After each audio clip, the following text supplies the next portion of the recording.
much high stakes into this one, and it doesn't serve that purpose. Do you guys think you should see those benchmarks before you give them? Just curious. Absolutely, right? Absolutely. You have to know the task you're teaching towards. Okay, the assessment and the items. Which standards? Okay? In the first year of new data or new content, you're learning it, your students are learning it. Everybody has to see it. So we need to know what it looks like. And it's an okay thing to look at benchmarks, right? Now, what's the purpose of classroom data? What's the purpose of classroom data? Yeah. So it's a little bit formative in many ways. And it's also for a grade. Okay? Proficiency towards a standard. But here's the difference. A lot of times we've been using it more summative, where we put it at the end of a unit and saying, you know, I taught 6 weeks, summative data, I have to move on. Well, with the new standards, we have some freedom to kind of go back and move forward here. So it's got to be both formative and summative. Okay? We can use it in both ways to see where we're at in progress and then to move around and go back and forth. Okay? Now the last one where we get data from is formative assessment. So, share with me. What are these formative strategies we use on a daily basis? What are you doing with your kids to know what they know? Questioning. Good. Constant questioning, right? High-level, essential type questions that drive instruction. And then other scenarios, like, sure, you could have done it this way, could you have done it different? Like having students feed off of one another. Engaging in conversations around multiple solutions, around items and things like that and problems. Good. What other techniques are you using? We use mini whiteboards, that way everybody answers and I can kind of spot check. You can spot check it right away. That's absolutely wonderful. Okay. Couple things about formative assessment and the research behind it, and I don't throw the word research around lightly, okay? It's only stuff that I read and stuff I really truly believe in, okay? Because you read a lot and you're like, I'm not sure if that's actually true, but the research on formative assessment is crucial. And there was 2 components of formative assessment that raised student achievement significantly. And when we talk about significant gains, we're talking a 1.4 size effect as opposed to what's typical in education, 0.2, 0.3, which, you know, is really good. When you look at formative assessment, 2 things kind of came out of it. The first was your use of learning targets. And when we talk about a learning target, it's not the objective that sits on the board, but it's those I can statements that kids grapple with on a daily basis. How do we use a learning target with kids at the beginning of a lesson, get them to envision exactly what they're learning, and then reflecting on that on a daily basis, okay, on a weekly basis, whatever it may be. How do we get them to reflect on that? Because one of the big things with formative assessment is the ability of a student to self-evaluate and monitor their own learning, okay? Now, your kids will tell you they know everything. You're in high school, right? They're going to tell you, well, I know everything, okay? But it's an important process here. Self-evaluation is crucial in formative assessment. Okay. Second thing that raised results in formative assessment that was key to the research, descriptive feedback. Our ability as teachers to provide descriptive feedback to students based on targets and rigor. Here's what I mean. When I was a kid, I got smiley faces, stars, unhappy faces, sad faces, right? See me after class comments, right? What kind of feedback did you ever receive? What's that feedback? What kind of feedback did you get when you were in school? What's that? Same stuff. Same stuff. Wow, great, wonderful, needs work. Okay. Are they corrected it for you? Or they corrected it for you? Comma goes here, man. Yep. Structured, comma goes here. I didn't learn that, but yeah, I'm going to show you where it goes, right? All right. Feedback like that tends to cut off and not drive learning, okay? When I tell you you've done an excellent job, you've already shut down learning. When I tell you you've done an excellent job and I don't explain exactly what you did excellent and then I don't give you another piece of information to grow upon, I've cut your learning off. So when we give descriptive feedback and formative assessment, it's based on the target itself. You're at the identify level. You're able to identify the formula. Okay? but here's what I need you to do next. We're going to apply the formula. That's where you're going. Or you're able to apply this. Now here's what I want you to do. I want you to pose your own question and do some research around this, whatever it may be. Some extended thinking. That's the type of feedback that they're talking about. It's all based on specific targets. You're going to see in our materials, with our testlets and everything else that you're going to have access to, very specific targets that we teach towards in breaking down those standards. Because we've all unpacked standards in our lifetime at some point. But you know, the problem with unpacking standards sometimes is it was a teacher activity, not for the students. And so we unpacked for our knowledge, but we need to unpack for them and show them exactly where they're going and what they're learning on that day. Okay, the I can statements drive what we do. All right. So let's talk about, I'm going to take about 3 minutes here to talk about what you purchased, you know, what's here, what type of content we're going to have and provide for you in the system, and then we'll dig into the system itself. Okay?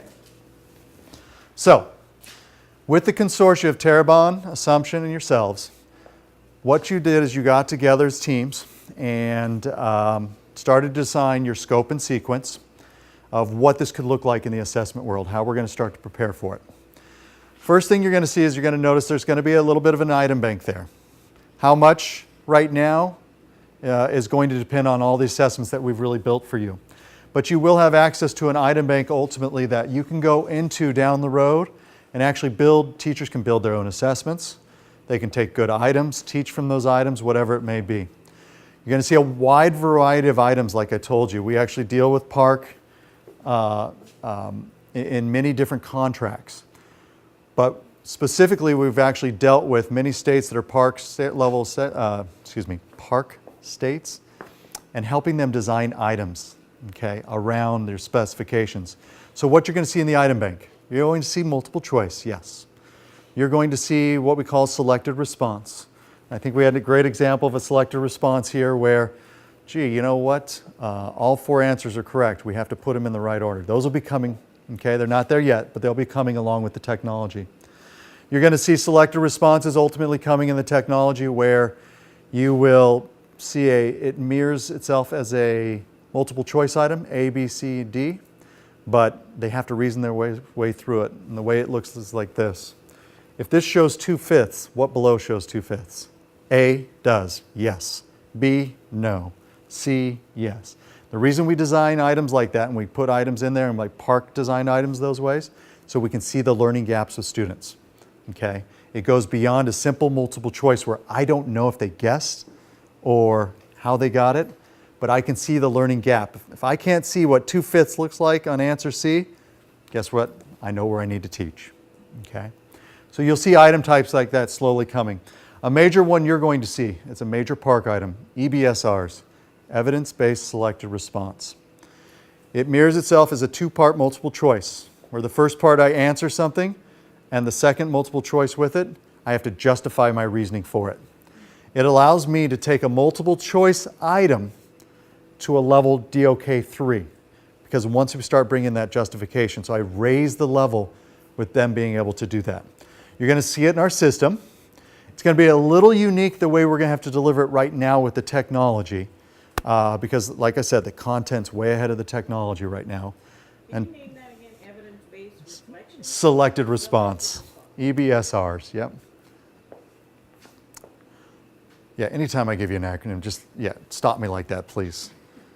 I've been doing this all day, every day this whole summer, so I get into kind of shorten it here and there. So the EBSRs, okay? You're going to see a bunch of those. You're also going to see constructed response, ability to compare and contrast, pull evidence to support an argument, okay, that type of thing.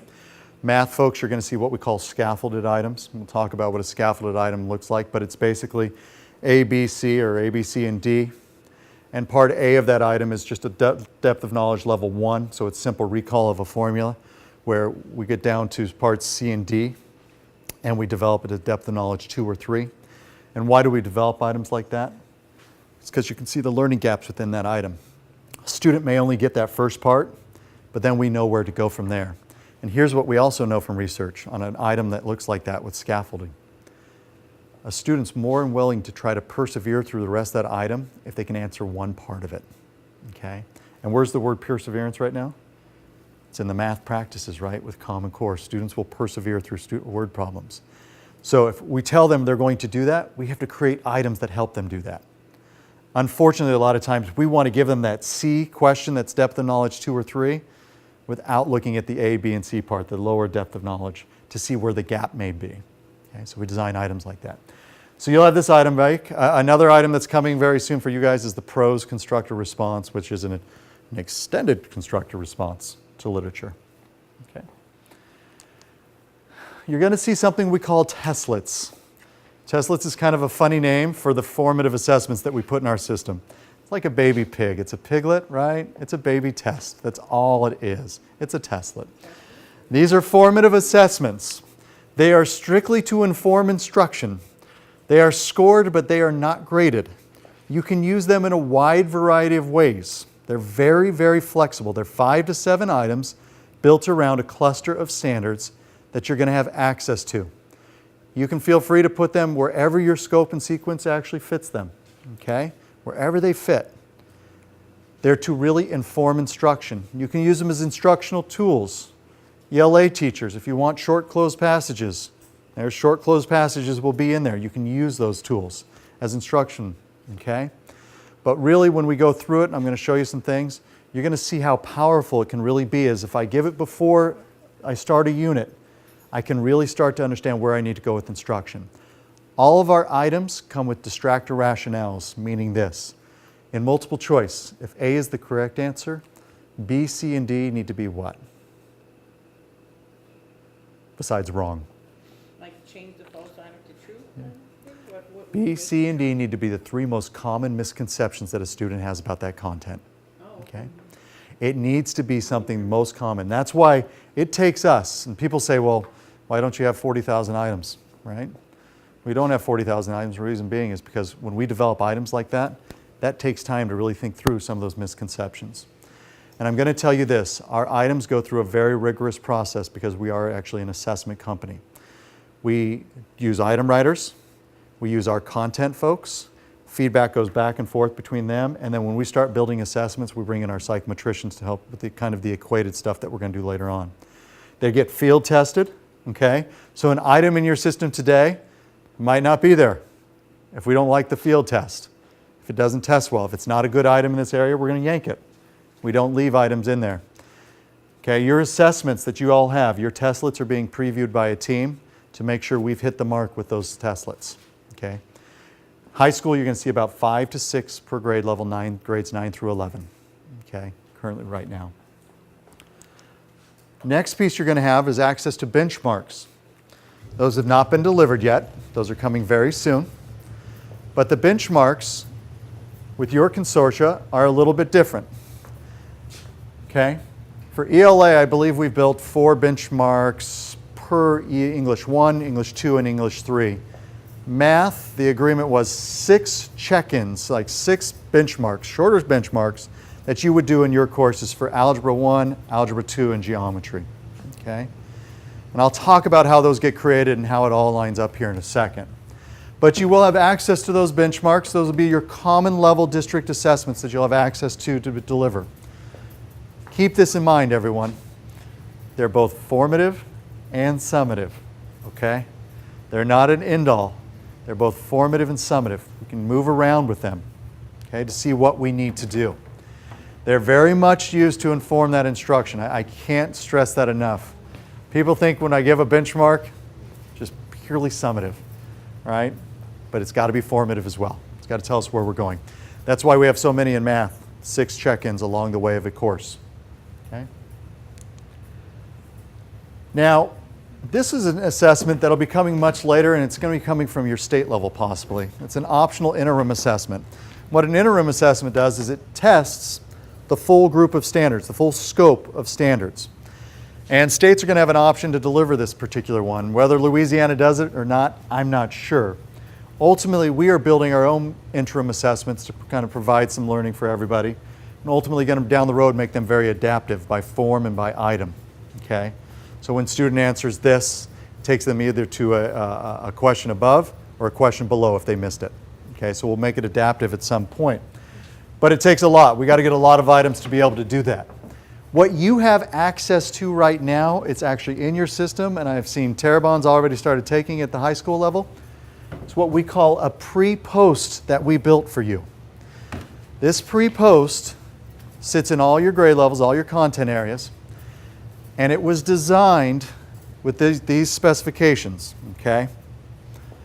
Your consortia wanted it designed with all multiple choice items at the beginning and the end. And the reason for that is so that we can get a quick diagnostic of where everybody's at and start adjusting some of our instruction and kind of move forward with it. It doesn't have the constructed or the EBSRs or anything like that. You just wanted a quick view. They are in the system. They are ready to be delivered. Today I'm going to show you how to get ready to deliver them. I'll work with Cindy on scheduling for everybody at the district level so that all your data comes back together and you can start looking at that data right away. Okay? If you give them online, scores are in there right away. If you give a paper pencil scan, once you scan, everything's in there. But it's purely multiple choice. Okay? So you have kind of a full suite. When you look at all of this, everyone, ultimately we're leading our ways down to this, the summative assessment in 14-15. Okay? Now people say, wow, that looks like a lot of assessment. Okay? But if we're using assessment the right way as an instructional tool, it's really not a lot of assessment. Because what you don't see here are all those little unit tests and a lot of things that you did, chapter tests and things like that. Those are just going to be formative check-ins now during this 10 weeks to figure out where they're at. Okay? So it's a much different kind of concept of what we have there. And what we want to make sure is that these testlets and your pre-post and everything aligns so that our teaching aligns to this benchmark, our teaching for this 9 weeks or whatever it may be in math aligns to this benchmark, and our teaching aligns to this. We want to work on alignment with the scope and sequence, and that's why we've kind of created these assessments with you guys in mind. Okay? We took your scope and sequence to do that, to build those. Will it be perfect at the beginning of the year, talking about alignment and things like that? Nope. Those are conversations you have to have, though, to make sure it's aligned. We're just helping you through some of that work.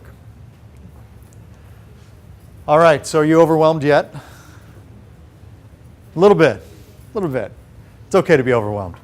So let's do this, everyone. Because we're only together for about 3 hours, can we just take a 5-minute break based on that clock to stand up, stretch, because we're going to get into technology for about the next couple hours. These ones cut out before. You want to help? Yeah. And on the demo website, for your username and password, let's just do secondary. Let's be all P Baker. And you know what? That's the wrong password. I changed it because I wanted to lock some information up. It's actually 321. You see what I did there? 321. You can see we're trying to be sneaky with this information. See, and I don't want to come up. Let's see what's going on I mean, I can move, but it was just up. here. Yeah, you're not getting anything at all. It said something about connecting a cable. It might have been bumped when I thought it was No, I connected don't back. think so. Maybe something got hit when we were... All right, so it's 321, and I'll make sure I change that on your PowerPoint if you guys want to use the demo to share the system itself. Reasons I use a demo, everyone, is because I have data in here. It's not your particular data, so you know when I show your data, I get you for about 2 minutes, and then you're off looking at your data. You'll never listen to me ever again. All right, so we're going to use the demo, but let me talk to you about a little bit how data-wise the system, the technology actually works. We actually work very closely with everybody's favorite webpams, JPAMs, whatever it may be at this particular point. And our system speaks to that system. As you can imagine the conversation they would have, those two. Our system speaks to it. And what's supposed to happen on a nightly basis, every 24 hours, our system refreshes, so you have a most up-to-date. So if a new student comes in, that next day, they put it in webpams, they're actually in your roster, they're in data-wise, so you can start giving assessments right away. One of the first things we notice with webpams right now that we're having issues with them is, and I monitor it every single day, I can promise you, is the refresh is not occurring from their end. And so they're having to manually refresh, and they've only been doing it every couple days where I've requested it every night. So we're working on it in that end. We'll continue to put pressure on them. But if you know anybody at webpams, JPAMs, tell them to get on it. We need that really fixed for you guys to refresh to work. So What comes over? Everything gets bridged over from your SIS, all your student information, okay? So your students will never have to write a name on an assessment and data-wise. It's already there, okay? You'll know every little bridge that comes over, whether they're special ed, second language, free and reduced lunch, all of that information gets bridged into our system so that we can filter data in those ways. All right, so that's kind of how it works together. If there's information about your roster that's not there or that's off a little bit, okay, the first place we need to check is webpams. We've got to make sure that your rosters are set up there correctly. We just saw an issue in Assumption where the case was that a class wasn't showing up, and this is a 6th grade teacher, has all their data. Her class wasn't showing up. Well, when we went to webpams, the roster wasn't showing up there. Remember, our system talks to it, so in that way. So we're going to go in as Paul Baker 1, 2, 3 right now. And I'm going to be back and forth up here. So I apologize coming up here. But I have to do it for the technology portion of this. So we're in our demo database. Did everybody get to something that looks like this? All right. This is called your dashboard, everyone. Okay. You're going to have your own personal dashboard that you're going to be able to create shortcuts and things like that, whatever you want to do. All right. This dashboard is a nice place where you can put whatever you want. What we do is we create what we call widgets. These are widgets for us. And a widget's just a box that's going to hold shortcuts in the system for you. I can create any type of widget I want. So, for example, in this demo, I wanted to share an article, the last training I did, so I put a link to an article that was on my computer, a link to a file. I could put links to URLs there. If we're an English team and there's a great website that we're all looking at for instructional strategies, we can put a link there and I can share it with my team. I could publish it and share it with my team so I can send information that way. Now, it's not Facebook, okay? It's not Facebook at all. But the more interactive you make it, the more people are willing to go into it and kind of use the system itself. But keep in mind, it's just a tool. I don't use a hammer every single day. I don't carry it around every single day. I don't have to do this every single day. I use it when I need the information out of there, the content or the data. Okay? Now, the first thing I want you to do is click in the right-hand corner on that question mark. This is our Help Center. Okay?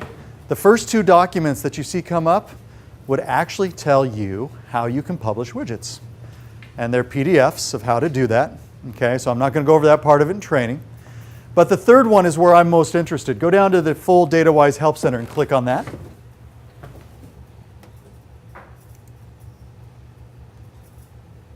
Oh, by the way, how many of you are writing notes during that PowerPoint?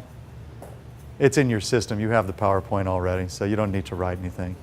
Yeah. You see how I waited after that? Huh? See that? But yeah, you actually have all that information in the PowerPoint that I gave you this morning. This is the Help Center. Go ahead and click on where it says Test Delivery. This is where teachers spend the majority of their time, and this is where we're going to operate today. So just scroll through there, see what you see. See if there's anything that's interesting to you. Anything resonate, anything jump out, hey, this is something I want to look at, this is something I think we want to do. Ah, everybody loves item analysis. Gets all the oohs and ahs when we show the colors of it.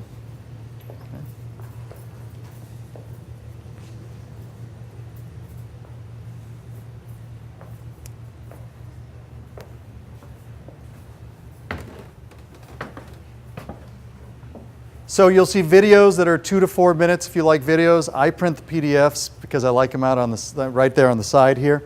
I'm also going to give you, it's on your dashboard already on your live database, what we call a quick start guide. So everything I'm going to do today is in this quick start guide. So you guys will have a step-by-step guide of everything I've done today. It's all right there. Okay? So test delivery is one side of our system, and here's how it operates. Here's what it means. It means I've developed a test in DataWise, or someone like us has developed a benchmark for you.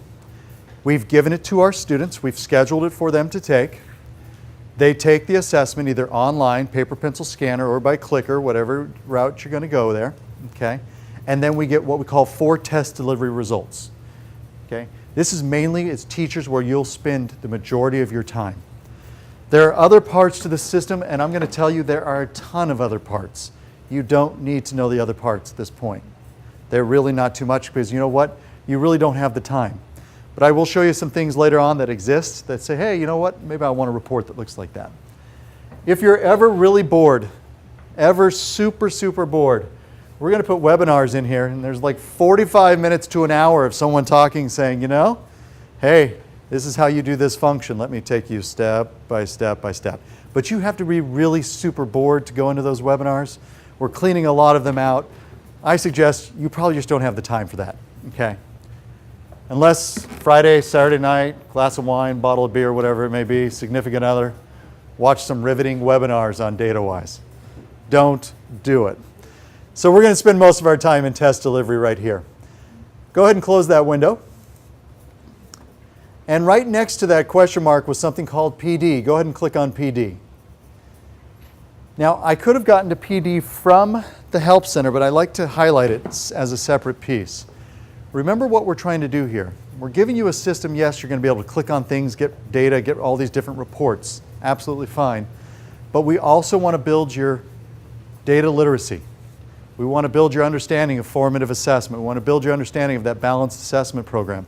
So everything I did today, sitting in these tutorials, these are about 10 to 20 minutes, or excuse me, 10 to 12 minutes, tutorials, building your data literacy. What is assessment? How do we use this? What's a balanced assessment system look like? Those types of things. So when you're in a PLC or you're sharing with your teams, go to this video here to see what's there to help you with your presentations, okay? We have full modules, and I'm talking full modules of videos and things like that for formative assessment and examining student work. Two of the most crucial things that are coming out in Common Core: formative assessment and the ability to examine student work and know what evidence looks like, okay? There are modules. There's just a ton there. There's facilitator guides. Have at it. It's there for you guys, okay? Now, what that did is that opened a separate tab, so I'm just going to close that tab down. Okay? And I'm back on my dashboard. Now, everybody's tempted to get into this widget. I know. Common Core, everybody's ready to go there, but don't go there yet. We'll get into that a little bit later, all right? Let's go ahead and look at the left-hand panel here. Click under Test Delivery, and you're going to see all those things you just saw in the Help Center.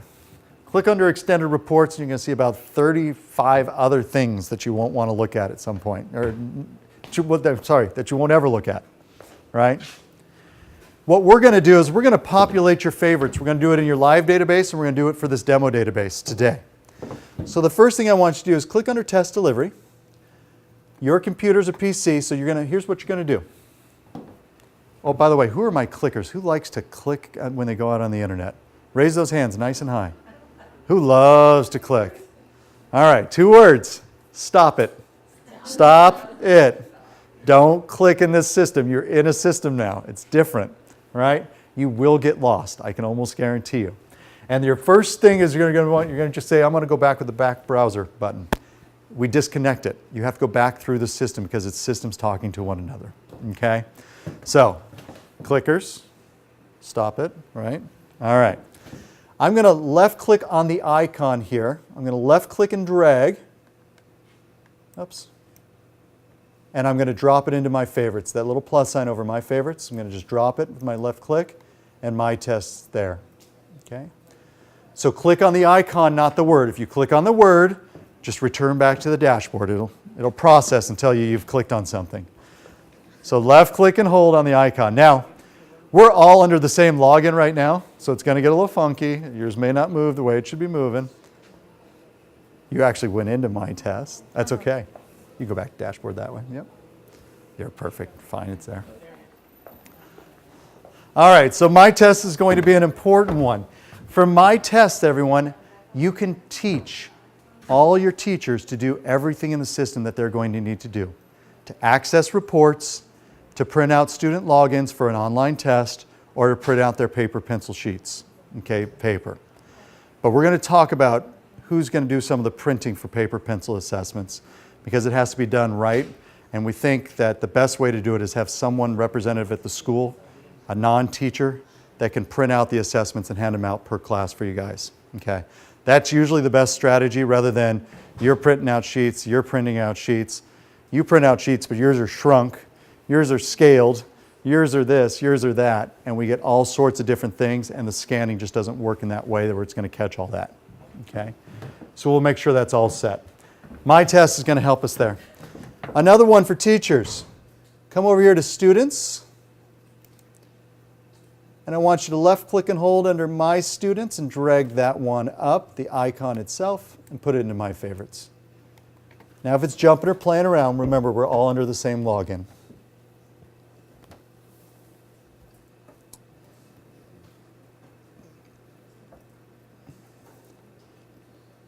And for you guys only, this is not something I would show right away. And Cindy and I talked about this particular tool. Under test delivery, I'm going to do this one with you guys only. There's create a test, the fifth one down. Left click and hold and drag create a test.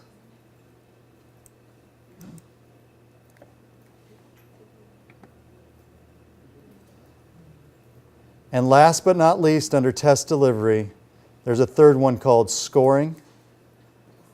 For you guys only, we're putting scoring there, and I'll explain. Scoring for your pre-post, you won't have to do a thing. But when you do have constructed responses, ultimately you have to go in and put scores in there for benchmarks and everything. You got to go in, you got to tell me what it is. Is it 0, 1, 2, 3, 4 on the rubric, whatever it may be, or 0, 1, 2. Okay. We'll talk about that when you start taking your first benchmarks. I actually probably train the group in the back with a webinar doing that beforehand. You won't remember it now? Yeah, everybody gets so lucky. Yes. Now, one person gets to be what they call a data-wise administrator. Okay? One person in your whole district's data-wise administrator. That means they control the whole system. None of you want that job.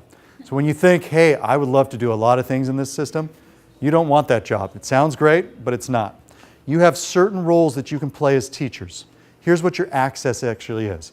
You have access to your rosters and your rosters only right now. Okay? So as a teacher in your SIS, WebPAMs, you have access to only what you have as far as a roster.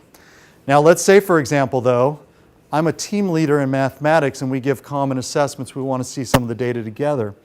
What we can do is a couple things.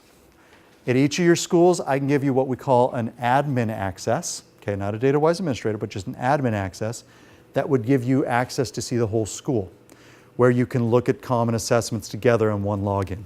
Okay?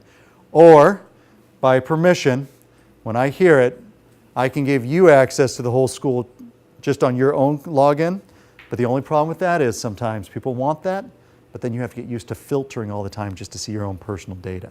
So, really depends what type of access we want, and you guys will figure it out as you're going along here. Right now, you really want your rosters. Yeah, I'm her SBLC chairperson, so, I was like wondering about the access to, We'd probably have to open you up a little bit more to more students. to be able to pull up those 504 students and Yeah. take their progress. Yeah, we can, either way, we can give you complete access, your whole students, or excuse me, your whole student population at your school. Or what I always suggest is one admin login at each school where they can get in, you can do that type of work under a different login. Okay? We can set those up today if people are willing to set that up, and we got the permission to go with that. So first things first, everyone. Let's go into My Students right now. I want you to go into My Students. Now, when training the system, My Students is a great tool to have. Unfortunately, right now, your historical data is not in your system because we had to build you something really fast. We built what we call a roster database. You have a live database with students, and they're ready to go. We're going to backfill 3 years of data from their state level data. Okay? All that backfill will come. It's not there now, but I want you to see an example of what it would look like if I was a teacher and I had My Students. Okay? So the first thing I would do is see My Students here. You're under a high school teacher, has 130 students throughout the day. I can filter in many ways, so go ahead and click on Show Options. We're not going to filter, but I just want to show you some of the possibilities that exist down the road. I can filter by ethnicity, disability for 504, specific disability, groups. Here's what's really cool. Go ahead and click on the drop-down that says Groups. In WebPAMs, you can only have certain groups. In our system, down the road, you can create any group that you want. So say, for example, on a pre-post test, we create a group to monitor their progress. Remember that idea, that concept?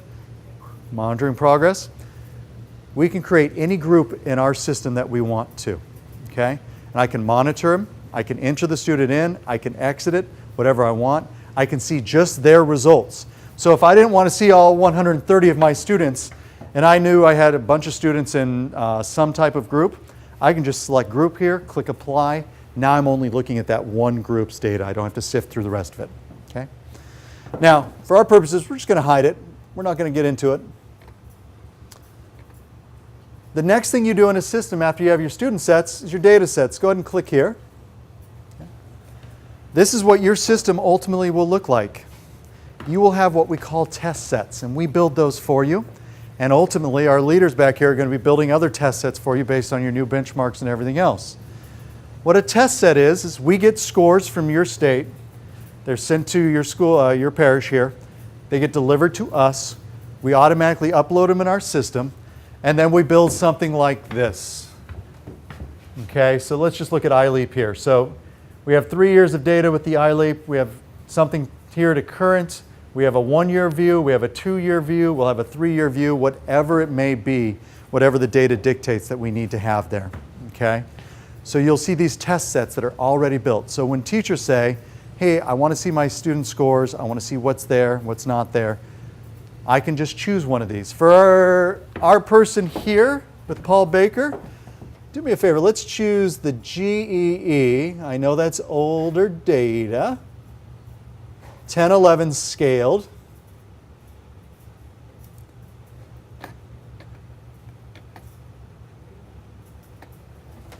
And you see some scores, a few scores pop up here. Okay? What that means is this. These students in his current roster have results for this assessment right here. Okay? So if that was your most recent assessment that you guys gave at state level, it would have all the scores for your students sitting right there. Okay? So you have access to those right away. I'm going to tell you in my students, it's only going to show your scaled scores. It's not going to show all your sub-scores here. That's another place, but it's going to show your scaled scores. But here's what's really cool, kind of cool about this. I want you to choose one of Paul's students. Let's actually go all into Angelino. Go ahead and click on the student ID right here.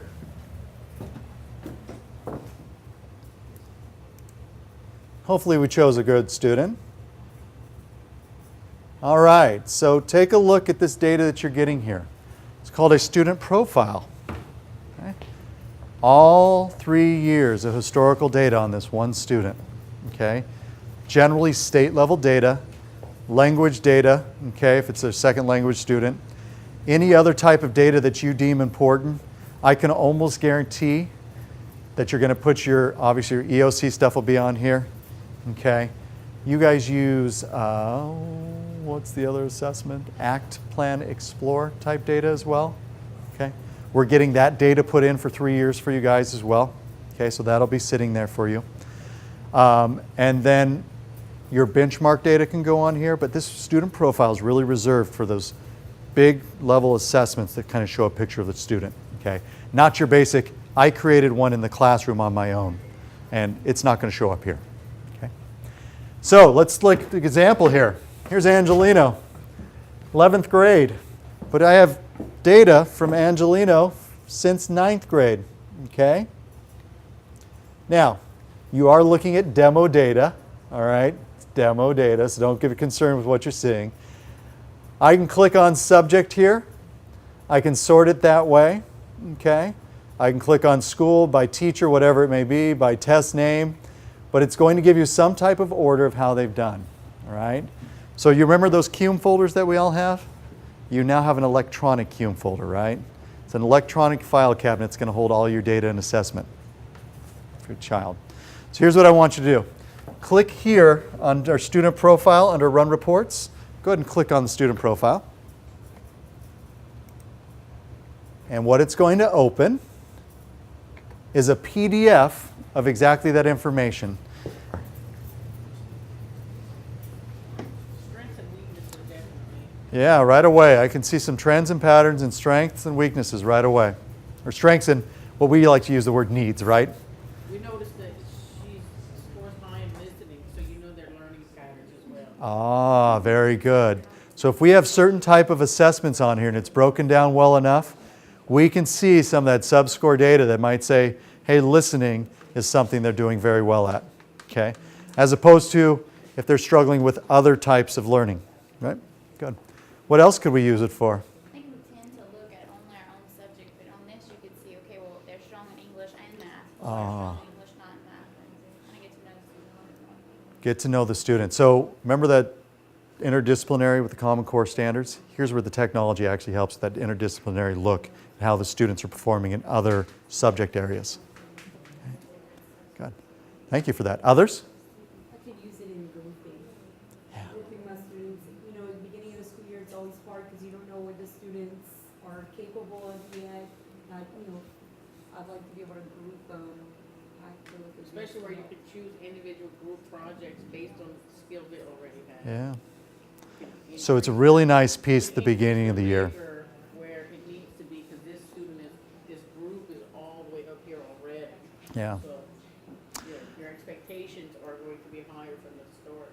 Good. Good. Student study teams, parent conferences. Parents only see data year to year. This will help them see a little bit longitudinally so they can see the patterns and growth, and we can kind of build their data literacy about their own child. Say, listen, here's the pattern we're seeing. This is what it looks like. Let's see what we can do with this pattern by setting some goals, whatever it may be. Now, there's another report in the system. I'm not going to share it today. It's called Student Detail. The difference between the detailed report and this profile report is this. This one is set. We set this at the district level with what kind of data we're going to put on this one. A student detail report, you could put any data you wanted on there. So for example, any assessment that you did, benchmarks, whatever it may be, you set that one up exactly how you want to see it. And those could be printed out just like this, okay? But we give a historical view right here of how this student did. Now, a little bit of a story, everyone, to kind of bring it all together. A lot of times when you go in these systems, you just see numbers. But we have to remember that these numbers have faces, and we got to humanize this data approach. It's really easy to get stuck in colors and numbers and say, make decisions based on that. What we really need to do is really look at and learn this data story of each of our students. And one of the activities that I do of professional development around the country is I will hand out a simple profile like this with one of their students. Okay, just choose one student that we all know pretty well. Put it in front of them. I'll say, tell me the story. What's the story of Angelino? What do we notice? What are some of the trends and patterns? And so we have that data going. And then someone's going to say, you know what? I taught her in this grade, and here's what I know about her. Let's add to her story so we can kind of get this idea of really who this student is. Because the reality is, this student's story is going to be very similar to many student stories. And it comes and brings me to a story I want to tell you. I work in, like I said, everywhere. We've had a client in Monterey, California. Anybody ever been to Monterey, California? Boy, yeah, there we go. We got a hand in that. Go to Monterey, California in your lifetime. Got to tell you, the whales, the dolphins right off there, the sea lions. It just. What's that? Beach, the beach. Yeah. Something moon. There's, yep, Half Moon Beach there. Pebble Beach is right by there. Just fantastic. Anyway, I won't tantalize you with that. We have a district up there, kind of in the farmlands. They've been a district with us for about 9 years. They were with this system when it was simple access and Excel type data. And when I go do trainings, I can tell this story about every district. I can easily tell it about yours as well. I went in and I started looking at results. And my question as I went into the system, because I always have a purpose of going into the system, I wanted to study what happens to kids in this district when they leave 5th grade and go to 6th grade. What's the gap in mathematics is what I was really concerned with. I wanted to look at it. So I pulled up some 6th grade scores, and there was this, what we have is a report, and it put up the scaled scores. And I was really close. I choose bubble students. We all look at bubble students who are close to proficient. Well, there were about 130 kids on this list that were close to proficient, about 8 points off. Doesn't mean 8 questions, about 8 points. It's 350 was proficient. They're all sitting at 342 and above, a little bit above that. I basically closed my eyes, pointed to a student's name, and said, I'm going to see who the student is. I want to learn their data story. So I chose this little girl. And I wanted to go find better data. stay away from the state data, let's go to get some other data. But I couldn't find any. So I did have to go to her sub-scores in her data to see what in mathematics is she struggling with, where is she proficient, and everything like that. So I went to her sub-scores, and I can see in all the different strands, she was either a point being proficient, a point right below, you know, she's just walking that fine line. Just a little bit more push and this little more support, and she's proficient. She's a proficient student. So I couldn't, like I said, I couldn't find school data, I couldn't find anything else because they didn't use the system. You know, don't buy it if you're not going to use it, right? We want to use this. That's what it's there for. So I went into the student profile on her. We had her since kindergarten, okay? She resides in 7th grade at this particular moment. I'm looking at her because I was looking at her 6th grade scores, and that's what we had data in there for. 2nd grade, they start testing in California. 2nd grade, she was proficient in mathematics, okay? Very proficient, right on that cusp, but she was proficient. 3rd grade, she fell below basic, just a little bit below the cut line, okay? So now, what do I see? I'm starting to see a pattern here already with just 2 things. 4th grade, she tests advanced in mathematics, okay? 4th grade, she goes to advanced. 5th grade, she goes back down to basic, okay? And now in 6th grade, this little girl's sitting at basic. What happens to people or students when they're not strong in mathematics in elementary? We don't solidify them. How do they perform at your high schools and your middle schools? They don't. They struggle in math. They don't have that strength. This little girl fell through the cracks. No one had any idea of this data just sitting there, okay? No one idea. Principal was in the room with me. She had no idea that this existed with this child. And all it took me was doing this, covering my eyes and choosing one student. Because I can tell you this, where there's one, there's many, okay? And we really want to know her story. What happened in 4th grade when she went advanced, and then what happened in 5th grade? Was it something external? Was it teacher related? What was going on within that data that there's a story? We got to find it out. And that's really what we want all of us to do when you're going through these types of profiles. Do activities like that at some point. It truly helps you know who your students are, what their stories are. And this is a perfect example of when we say students fell through the crack. Here she was in 7th grade. She fell through the crack for 7 years. And no one noticed her. And all we had to do was give her a little bit of extra attention, and she would have been proficient all the way through, almost guaranteed. Just a little bit. Okay? But that's why we do this type of work, and that's why these reports are good for that. Okay? So let's do me a favor. Let's close this window. And from here, I'm just going to show you. You navigate through the system. So if I wanted to return to my list of students, I could just say return. I could just go to my dashboard. So for our purposes, let's go to the dashboard.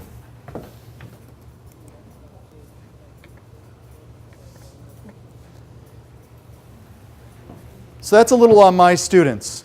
You don't have that historical data yet, but at some point you will, and you'll have an opportunity to share that as part of one of your trainings down the road, okay? It's not something you have to show up front. But let's get into my tests, everyone. Let's look at results when a test is given. What does it look like? So click into my tests. All right. With your neighbor, out loud, and there's a reason I do this, read those 4 tabs to one another.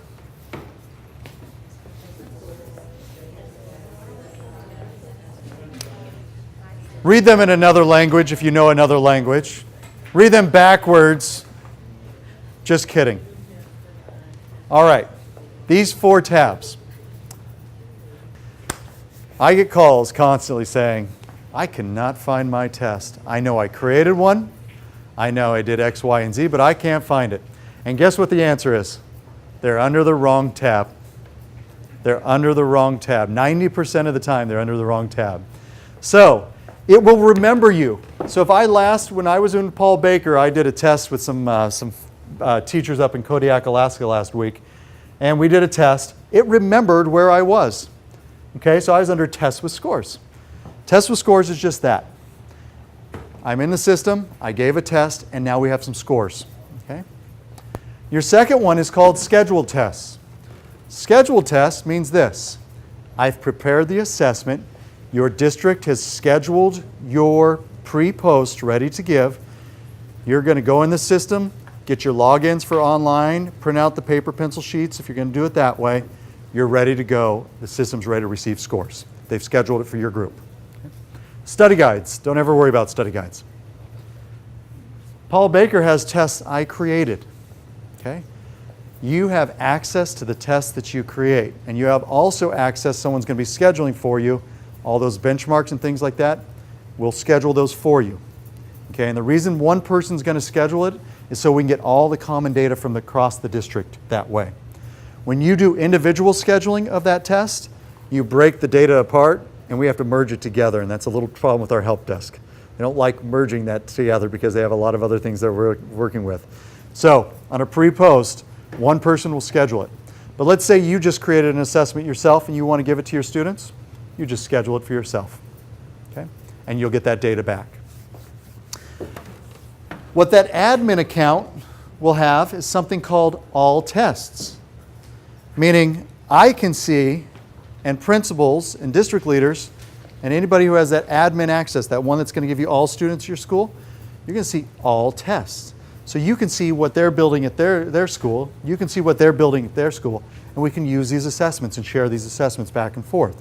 If we have a really good one going and we create one down the road, we want to use that. We don't want to have someone else have to recreate it.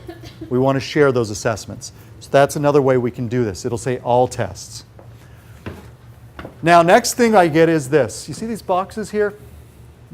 Test name contains. What do you have? Do you have anything in test name contains? Do you have Common Core in there? Is that what it's showing right now? Okay. It remembered where I was last time. So every time I'm in here, if I'm under the right tab, okay, I want tests with scores, everyone. If I'm under the right tab, I have to clear this search box out, and all I do is this. Hit clear and hit search. And all the assessments for Paul Baker will show up here. Okay? Now clickers, what's your temptation here? You want to click right here. I can almost guarantee it, clickers, but don't do it. Stop it, right? Don't do it. That's the name of the test. What that's going to do here, it's going to take you into the schedule. Don't worry about that. We want to see results. So I want you to go down and find the first 12/7/2011 assessment, and I want you to check the box right next to it. It's an algebra assessment. AUSD Algebra 1 District. Just go ahead and click that box under 12/7/2011.